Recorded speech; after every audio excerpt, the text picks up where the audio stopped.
बिस्मिल्लाहिर्रहमानिर्रहीम dear students अस्सलाम वालेकुम। उम्मीद करता हूँ आप सब खैरियत से होंगे। मैं तमाम स्टूडेंट्स को आज की क्लास में वेलकम कहता हूँ। आज हम एक्सरसाइज 7E अटैम्प्ट करेंगे। 7E में हमने क्वाड्रिलेटरल्स के बारे में पढ़ना है। तो देखें 7E में जो चीज़ें हमने पढ़नी उन सब के बारे में डिटेल हमें इस पेज पे दी हुई है। सबसे पहले देखो क्वाड्रिलेटरल है। क्वाड्रिलेटर की डेफिनेशन में कह रहा है all four sided shapes are called quadrilateral. कोई भी हमारे पास शेप हो जिसकी फोर साइड्स हों तो उसे हम कहेंगे क्वाड्रिलेटरल। फिर देखो क्वाड्रिलेटरल में हमारे पास स्क्वायर आ जाता है, रेक्टेंगल आ जाती है, पैरेललोग्राम, रोम्बोस आ जाती है, काइट, ट्रापीजियम और एरोब। ये एरोब हम बहुत कम यूज़ करते हैं। आगे देखिए इन तमाम शेप्स के बारे में उसने बताया हुआ है कि स्क्वायर की हमारे पास फोर साइडेड होती हैं और इसकी फोर साइडेड इक्वल होती हैं और अपोजिट साइडेज आपस में पैरेलल होती हैं और इसके जो तमाम एंगल होते हैं हमारे पास 90 डिग्री के होते हैं। इसी तरह रेक्टेंगल रेक्टेंगल की भी जो अपोजिट साइड्स हैं वो आपस में इक्वल होती हैं। स्क्वायर की तमाम साइड्स इक्वल होती हैं और रेक्टेंगल की अपोजिट साइड्स इक्वल होती हैं और रेक्टेंगल में भी तमाम एंगल 90 डिग्री के होते हैं। फिर आ जाती है रोम्बोस। कहता है all sides are equal. Rhombus की भी तमाम साइड्स इक्वल होती हैं। फिर कहता है two pairs of opposite sides are parallel. इसकी अपोजिट साइड्स आपस में पैरेलल होती हैं। इधर कह रहा है two pair of opposite angles are equal. इसकी भी जो अपोजिट एंगल्स हैं वो आपस में इक्वल होते हैं। पैरेललोग्राम पैरेललोग्राम की भी हमारे पास opposite sides equal and parallel होती हैं और इसके भी अपोजिट एंगल आपस में इक्वल होती हैं। काइट आ जाती है। काइट में हमारे पास एडजेसेंट साइड आपस में इक्वल होती हैं। जिस तरह देखें ये दोनों साइड्स आपस में एडजेसेंट हैं, ये दोनों आपस में इक्वल हैं और ये दोनों साइड, ये वाली साइड और ये वाली साइड, ये आपस में एडजेसेंट है, ये दोनों आपस में इक्वल हैं। ट्रापीजियम आ जाती है। One pair of opposite sides are parallel.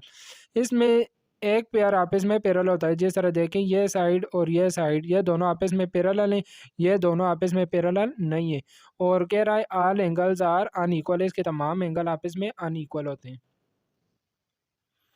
अब हम एक्सरसाइज 7E स्टार्ट करते हैं। इसका फर्स्ट क्वेश्चन है fill in the blanks. First fill in the blanks है parallelogram with four equal sides is a. कहता है पैरेललोग्राम के अगर फोर साइड्स इक्वल हों तो फिर उस शेप को हम क्या कहते हैं। तो ये देखें अगर पैरेललोग्राम की फोर साइड्स इक्वल हो जाएं तो फिर वो हमारे पास इस शेप में आ जाती है और इसको कहते हैं रोम्बोस। इधर हम लिख देंगे rhombus, RHOMBUS, rhombus. Second fill in the blanks है quadrilateral with one pair of opposite and parallel sides is called a dash. ऐसी क्वाड्रिलेटरल जिसमें हमारे पास one pair of opposite side आपस में पैरेलल हो जाए, जिसमें ये दोनों साइड्स आपस में पैरेलल नहीं, ये दोनों आपस में पैरेलल नहीं है, तो इस शेप को हम कहते हैं ट्रापीजियम। इधर आ जाएगा trapezium. Square has four equal sides and four equal angles, क्योंकि स्क्वायर के तमाम एंगल 90 डिग्री के होते हैं। All quadrilaterals have dash number of side. Quadrilateral की हमारे पास फोर साइड्स होती हैं। In a parallelogram adjacent angles are. Parallelogram में देखें दो एंगल्स, जिस तरह देखें ये एंगल और ये एंगल, ये दोनों आपस में एडजेसेंट है और ये दोनों एंगल आपस में एडजेसेंट है। तो इन दोनों एंगल का सम हमारे पास 180 डिग्री होगा। तो एडजेसेंट एंगल का सम हमारे पास 180 डिग्री आ जाता है, या 180 की जगह आप लिख सकते हैं supplementary.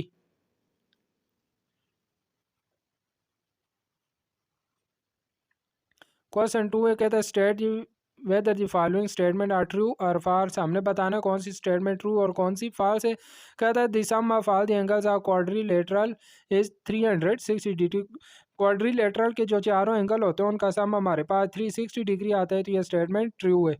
A square has two right angle. कहता है स्क्वायर के टू राइट एंगल होते हैं जबकि स्क्वायर के फोर राइट एंगल होते हैं। राइट एंगल कहते हैं 90 डिग्री को। देखिए इधर भी 90 डिग्री का एंगल होता है, इधर भी और इधर भी, तो इसमें फोर राइट एंगल होते हैं। लिहाजा यह स्टेटमेंट हमारे पास फॉल्स हो जाएगी। सी पार्ट है the angle in square and rectangle are the same. Square के और रेक्टेंगल के एंगल सेम होते हैं क्योंकि चारों एंगल दोनों में 90 डिग्री के होते हैं, तो यह स्टेटमेंट ट्रू है। The opposite sides of a kite are parallel. तो देखें काइट की अपोजिट साइड्स आपस में पैरेलल नहीं होती हैं।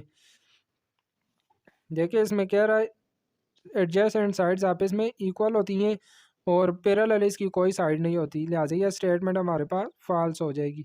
Quadrilateral are four sided close figure, तो ये स्टेटमेंट ट्रू हो गई है। क्वेश्चन 3 है, इसमें हमने करेक्ट आंसर चूज करना है। फर्स्ट क्वेश्चन है which one is the correct name of the given figure. इस फिगर का हमने करेक्ट नेम बताना है, तो ये हमारे पास आ जाएगी ट्रापीजियम। दूसरा एमसीक्यूज है which of the following is not a property of parallelogram. Parallelogram की हमने जो प्रॉपर्टी नहीं है वो बतानी है। तो देखिए इसमें यह ऑप्शन आ जाएगा टू पेयर्स ऑफ एजेट्स इन साइड आर इक्वल। ये हमारे पास पैरेललोग्राम की प्रॉपर्टी नहीं है। बाकी यह भी पैरेललोग्राम की प्रॉपर्टी है, यह भी पैरेललोग्राम की प्रॉपर्टी है और यह भी पैरेललोग्राम की प्रॉपर्टी है। सी में हम थर्ड एमसीक्यू में क्या था, which of the following shapes is a quadrilateral. इनमें से क्वाड्रिलेटरल हमने बतानी है। क्वाड्रिलेटरल आपको पता है फोर साइडेड शेप होती है। देखिए इसकी कितनी साइड्स आ रही है, 1 2 3 4 5 6। ये हमारे पास क्वाड्रिलेटरल नहीं है। इसकी 3 साइड्स आ रही हैं, ये ट्रायंगल है। 1 2 3 4 5, यह भी हमारे पास क्वाड्रिलेटरल नहीं है क्योंकि क्वाड्रिलेटरल की 4 साइड्स होती हैं। देखिए 1 2 3 4 इसकी 4 साइड्स आ रही हैं, लिहाजा ये हमारे पास क्वाड्रिलेटरल है। The sum of the angle of quadrilateral is always 360 degree. The number of angles in a quadrilateral is 4, क्योंकि क्वाड्रिलेटरल की 4 साइड्स होती हैं, लिहाजा उसमें एंगल भी हमारे पास 4 बनते हैं। अब क्वेश्चन 4 आया नेम द फॉलोइंग क्वाड्रिलेटरल्स। इनको हमने नेम देने। ये देखें ये हमारे पास आ जाएगी। इसकी देखें अपोजिट साइड्स, यह साइड और यह साइड आपस में पैरेलल हैं और यह दोनों साइड्स आपस में पैरेलल नहीं है, तो फिर इसको कहेंगे ट्रापीजियम।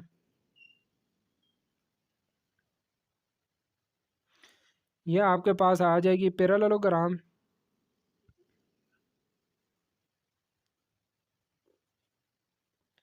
यह आ गया स्क्वायर, यह रेक्टेंगल आ जाएगी और इसको कहते हैं रोम्बोस और यह आ जाएगी काइट शेप। क्वेश्चन 5 और 6 में कह रहा है construct a square with the given sides और इधर कह रहा है construct a rectangle with the given sides. अभी क्वेश्चन 5 में हमने स्क्वायर कंस्ट्रक्ट करना है। स्क्वायर की आपको पता है तमाम साइडों की लेंथ सेम होती है। अब ये जो पार्ट ए में हमने स्क्वायर कंस्ट्रक्ट करना है, इसकी तमाम साइडों की लेंथ 5 सेंटीमीटर होगी और स्क्वायर के आपको पता है चारों एंगल 90 डिग्री के होते हैं। तो पहले देखिए मैं 5 सेंटीमीटर लाइन लगा लेता हूँ। ये एक लाइन में लगा लेता हूँ 5 सेंटीमीटर। देखिए इसको मैं नाम दे देता हूँ ए बी का। अब यहाँ पर आपको पता है ए बी दोनों पॉइंट पे जो एंगल होंगे वो हमारे पास 90 डिग्री के होंगे। तो इधर मैं 90 डिग्री का एंगल ले लेता हूँ। यहाँ पर देखें ये हमारे पास 90 डिग्री आ रहा है। इसी तरह पॉइंट ए पे भी 90 डिग्री ले लेते हैं। ये देखिए इधर हमारे पास 90 डिग्री आ रहा है। 90 डिग्री पे मैं लाइन लगा लेता हूँ। ये मैंने लाइन लगा ली है। अब स्क्वायर की तमाम साइड्स की लेंथ हमने 5 सेंटीमीटर लेनी है। तो ये देखें मैं 5 सेंटीमीटर ले लेता हूँ। ये हमारे पास आ रहा है, ये देखें 5 सेंटीमीटर इधर आ रहा है। तो यहाँ पर हमारे पास पॉइंट आ जाएगा। इसी तरह ये लेंथ भी हम 5 सेंटीमीटर ले लेते हैं। तो यहाँ पर देखें 5 सेंटीमीटर आ जाएगा। ए बी इसको सी पॉइंट का नाम दे देंगे और इसको डी का। आप ये जो लेंथ है ये स्केल की मदद से भी मेजर कर सकते हैं और ये लेंथ आप कंपास की मदद से भी मेजर कर सकते हैं। कंपास को आप 5 सेंटीमीटर ओपन कर लें और कंपास की मदद से आप 5 सेंटीमीटर पे आर्क लगा लें। देखो कंपास को 5 पॉइंट बी पे आप रखें और 5 सेंटीमीटर पे आर्क लगा लें तो आपके पास इधर पॉइंट आ जाएगी। इसी तरह फिर कंपास को पॉइंट ए पे रख के 5 सेंटीमीटर पे आर्क लगा लें तो आपके पास इधर जिस पॉइंट पे आर्क इस लाइन को काट करेगी वो पॉइंट हमारे पास सी डी आ जाएंगे। अब इन दोनों पॉइंट सी डी को आपस में ज्वाइन कर देंगे तो ये हमारे पास स्क्वायर आ गया है ए बी सी डी। तमाम साइडों की लेंथ हमारे पास 5 सेंटीमीटर दी हुई है। इस तरह पार्ट बी में भी हमने 8 सेंटीमीटर का स्क्वायर कंस्ट्रक्ट करना है। तो पहले इसकी साइड ए बी में ले लेता हूँ 8 सेंटीमीटर। ये देखें 8 सेंटीमीटर आ रहा है, तो ये साइड ए बी मैंने 8 सेंटीमीटर ले ली। ए बी साइड आ गई 8 सेंटीमीटर। अब एंगल ले लेते हैं 90 डिग्री का। पॉइंट बी पे भी एंगल आ जाएगा 90 डिग्री और पॉइंट ए पे भी।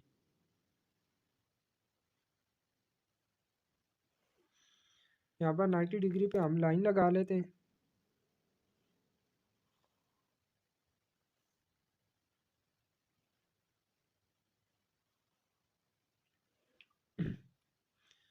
अब इसकी ये जो बाकी साइड्स हैं इनकी लेंथ भी 8 सेंटीमीटर होगी, तो कंपास को 8 सेंटीमीटर ओपन कर लेते हैं। ये देखें मैं कंपास को 8 सेंटीमीटर ओपन कर लिया। अब कंपास को पहले पॉइंट बी पे रखेंगे। ये देखें पॉइंट बी पे रख के 8 सेंटीमीटर पे आर्क लगा लेते हैं। फिर पॉइंट ए पे रख के 8 सेंटीमीटर पे ये मैंने आर्क लगा ली। अब इस लाइन को हम आगे थोड़ा बढ़ा देंगे। जिस पॉइंट पे ये दो आर्क और ये लाइन आपस में ज्वाइन करेंगे वो ये पॉइंट हमारे पास सी आ जाएगा। इसी तरह इस लाइन को भी बढ़ा देते हैं आगे, ताकि ये उस आर्क को इंटरसेक्ट कर जाए। ये पॉइंट हमारे पास डी आ गया। अब सी और डी को आपस में ज्वाइन कर देते हैं। ये देखें पॉइंट सी को मैंने डी से ज्वाइन कर दिया, तो ये हमारे पास स्क्वायर कंस्ट्रक्ट हो गया। अब इसकी तमाम साइडों की लेंथ 8 सेंटीमीटर आ गई।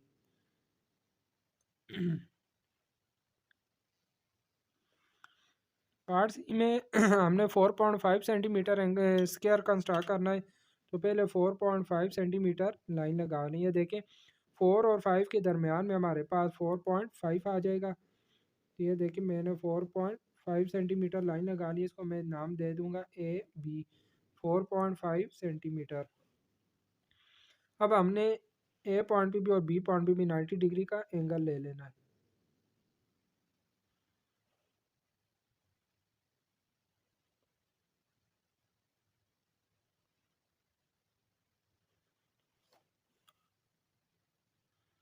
अब यहाँ पर 90 डिग्री पे एक लाइन लगा देंगे।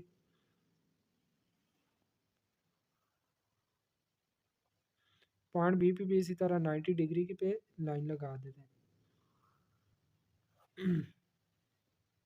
इसके अगर आप पॉइंट्स ऑफ कंस्ट्रक्शन लिखना चाहें तो फर्स्ट पॉइंट क्या आ जाएगा, draw a line A B, draw a line A B equal to 4.5 centimetre.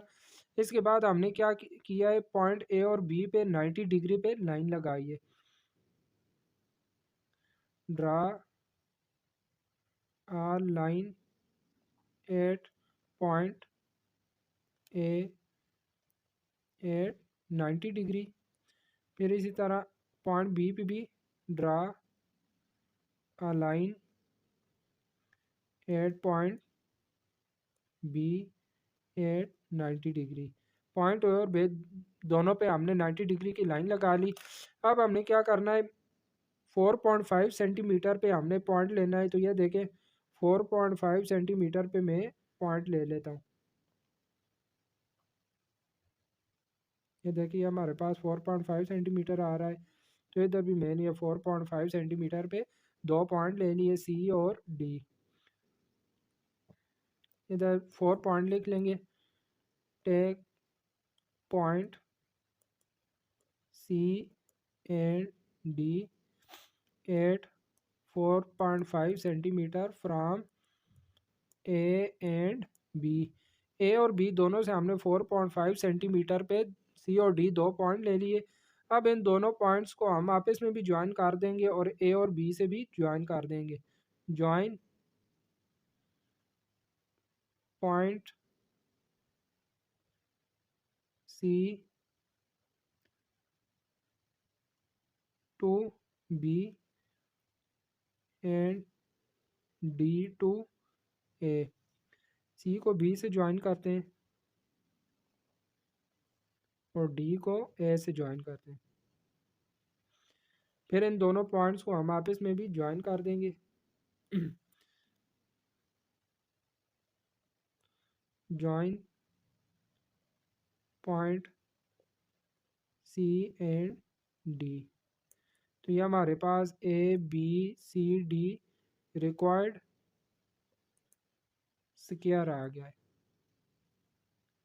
जिसकी तमाम साइडों की लेंथ 4.5 सेंटीमीटर है। इसकी भी 4.5 सेंटीमीटर और इसकी भी 4.5 सेंटीमीटर।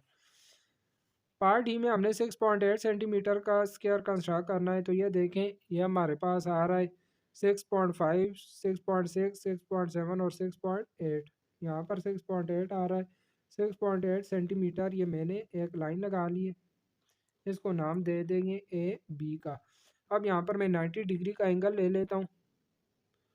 पॉइंट बी पे भी 90 डिग्री ले लेते हैं, यहाँ पर आ जाएगा 90 डिग्री। और पॉइंट ए पे भी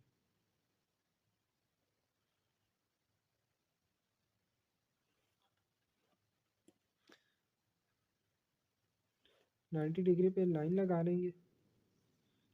पॉइंट बी पे भी 90 डिग्री पे ये लाइन लगा दी। अब देखिए, हमने 6.8 सेंटीमीटर लेंथ लेनी है। ये देखिए, कंपास को मैंने 6.8 सेंटीमीटर ओपन कर लिया। अब कंपास को पॉइंट ए पे रख के 6.8 सेंटीमीटर पे ये मैंने आर्क लगा दी। फिर पॉइंट बी पे रख के 6.8 सेंटीमीटर पे आर्क लगा देंगे। तो ये हमारे पास इधर आ जाएगा पॉइंट सी। जिस पॉइंट पे ये लाइन आर को काट करेगी ये पॉइंट सी आ जाएगा, और इधर आ जाएगा पॉइंट डी। सी और डी को आपस में ज्वाइन कर देते हैं। तो ये देखिए, हमारे पास कंपास आ गया जिसकी लेंथ है 6.8 सेंटीमीटर। क्वेश्चन 6 है, इसमें कह रहा construct a rectangle with the given sides.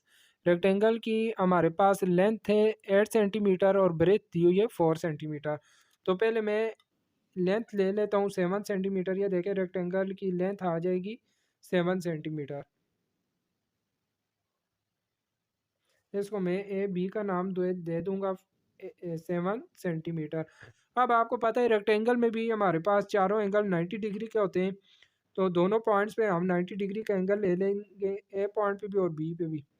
ये देखिए, ए पॉइंट पे हमारे पास इधर 90 डिग्री आ जाएगा, सॉरी बी पे, और ए पॉइंट भी ये 90 डिग्री का मैंने एंगल ले लिया। 90 डिग्री पे लाइन लगा लेंगे।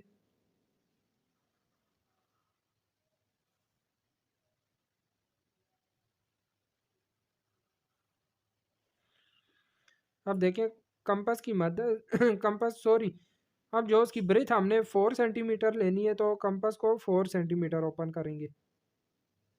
ये देखिए, कंपास को मैंने 4 सेंटीमीटर ओपन कर लिया है। अब कंपास की मदद से हम आर्क लगा लेंगे, ए पॉइंट से भी और बी पॉइंट से भी। अब देखिए, जिस पॉइंट पे ये आर्क लाइन को काट कर रही है, ये सी पॉइंट आ जाएगा और इधर ये पॉइंट डी आ जाएगा। अब इन पॉइंट्स को हम आपस में ज्वाइन कर देते हैं। इसके अगर आप पॉइंट्स ऑफ कंस्ट्रक्शन लिखना चाहें तो फर्स्ट स्टेप क्या था, steps of construction, steps of construction. First step क्या था कि हमने ए बी लाइन ली थी 7 centimetre. Draw a line A B equal to 7 centimetre. फिर सेकंड स्टेप हमने क्या किया था कि पॉइंट ए और बी पे 90 डिग्री का हमने एंगल लिया था। हमने क्या किया था, draw line at point A and B at 90 degree. Point A पे भी और बी पे भी हमने एक एक लाइन ड्रा की 90 डिग्री पे। फिर उस लाइन पे हमने 4 सेंटीमीटर पे एक आर्क लगा ली। Draw an arc of radius 4 centimetre from A and B. A point से भी और बी पॉइंट से भी हमने 4 सेंटीमीटर की दो आर्क लगा लिए। अब ये आर्क जिस पॉइंट पे इन लाइंस को कट कर रही हैं, इन पॉइंट को हमने सी और डी का नाम दे दिया। आर्क कट दी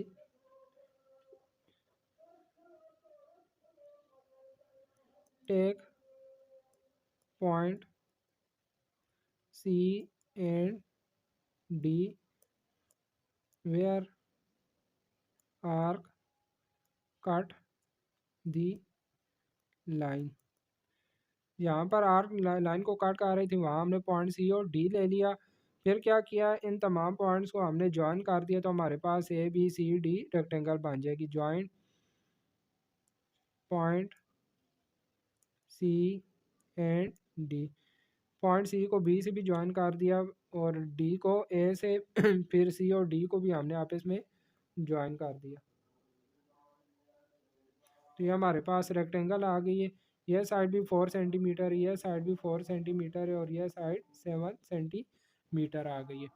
इस तरह पार्ट बी में भी हमने यह रेक्टेंगल कंस्ट्रक्ट करनी है। इसकी लेंथ है 11 सेंटीमीटर। तो ये देखें, मैं इसकी लेंथ ले लेता हूँ 11 सेंटीमीटर। इसको नाम दे देंगे ए बी का। ए पॉइंट पे भी एंगल लेते हैं 90 डिग्री।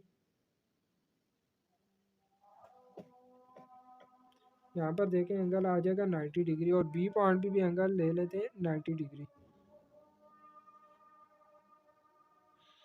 अब हम 90 डिग्री पे लाइन लगा देंगे। पॉइंट बी पे भी एक लाइन लगा देते हैं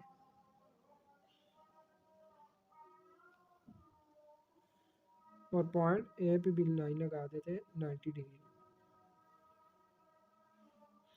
अब हमने इसकी ब्रेथ 8 सेंटीमीटर लेनी है, तो कंपास को मैं 8 सेंटीमीटर ओपन कर लेता हूँ। ये देखिए, कंपास को मैंने 8 सेंटीमीटर ओपन कर लिया। अब इसको पॉइंट ए पे रख के एक आर्क लगा देंगे, फिर पॉइंट बी पे रख के दूसरी आर्क लगा देंगे।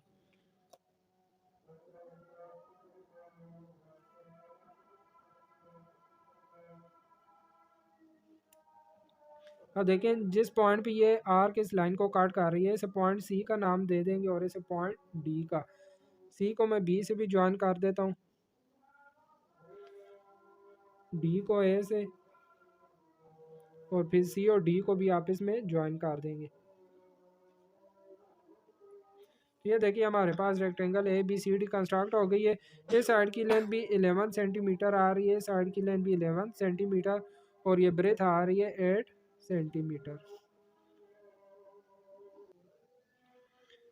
पार्ट सी है, पार्ट सी में हमने रेक्टेंगल की लेंथ 10.2 सेंटीमीटर लेनी है। तो इसकी देखें लेंथ में, यहाँ पर हमारे पास देखें 10.2 इधर आ जाएगा। तो इसकी मैं लेंथ ले लेता हूँ 10.2 सेंटीमीटर। ये ए बी आ गई है 10.2 सेंटीमीटर। 90 डिग्री का एंगल ले लेते हैं पॉइंट ए और बी दोनों पे। ये देखें, पॉइंट ए पे भी 90 डिग्री का एंगल आ जाएगा और पॉइंट बी पे भी।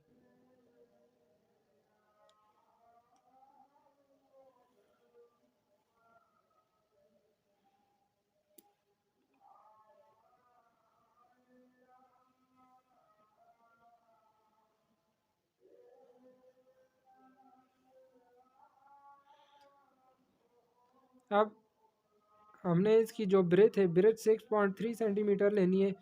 ये देखें 6.3, ये देखें 6 आ रहा है, 6.1, 6.2, 6.3। 6.3 सेंटीमीटर पे मैं पॉइंट सी लगा लेता हूँ। इसी तरह 6.3 सेंटीमीटर पे पॉइंट डी। ये हमारे पास आ जाएगा पॉइंट डी। ये सी आ गया और ये डी आ गया। अब इन पॉइंट्स को हम ज्वाइन कर देते हैं। सी पॉइंट को बी से भी ज्वाइन कर देते हैं और डी और ए को भी आपस में ज्वाइन कर देते हैं। फिर सी और डी को भी ज्वाइन कर देते हैं।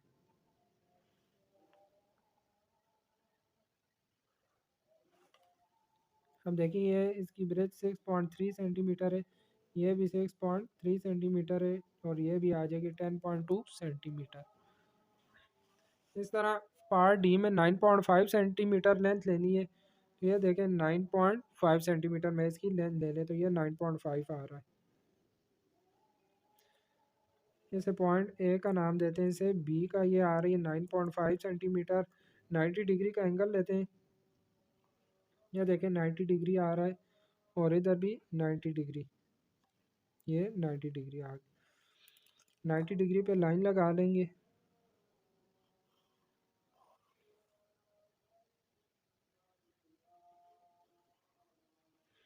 अब 3.7 सेंटीमीटर, तो आप स्केल की मदद से भी 3.7 सेंटीमीटर ले सकते हैं और कंपास की मदद से भी। यह 3.7 सेंटीमीटर आ गया। अब 3.7 सेंटीमीटर, ये देखिए ये पॉइंट सी हो जाएगा और ये डी। इन दोनों पॉइंट्स को हम आपस में ज्वाइन कर देंगे 3.7 सेंटीमीटर। इन दोनों को भी ज्वाइन कर देंगे, यह भी आ जाएगा 3.7 सेंटीमीटर। सी और डी को हम आपस में ज्वाइन कर देंगे, ये आ गया 9.5 सेंटीमीटर। ये देखिए ए बी सी डी हमारे पास रेक्टेंगल कंस्ट्रक्ट हो गई है। ये देखिए डी पार्ट के साथ ही हमारी ये एक्सरसाइज कंप्लीट हो गई। छोटी सी एक्सरसाइज थी, बहुत इजी थी। उम्मीद करता हूँ तमाम क्वेश्चंस आपको समझ आ गए होंगे। इन दोनों क्वेश्चन की प्रैक्टिस करना ताकि आपको अच्छी तरीके से तैयार हो जाए। इंशाल्लाह नेक्स्ट वीडियो में मुलाकात होगी, तब तक के लिए अपना ख्याल रखिएगा। अल्लाह हाफिज़।